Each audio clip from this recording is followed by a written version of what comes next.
Kunoo kanadha bakkisaa.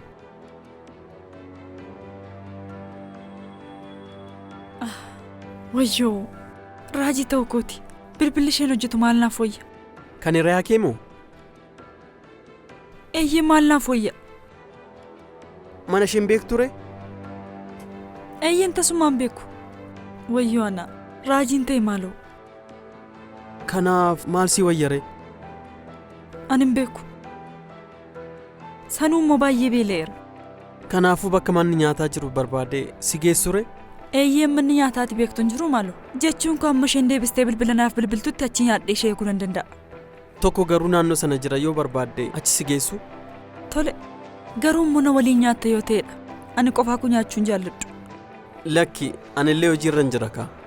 Ani galii kee irraa si cufuu nan danda'a maaloo? Tole naa jedhi. Yookiin amma ati nyaattee baatutti ani konkolaataa keessatti si eega.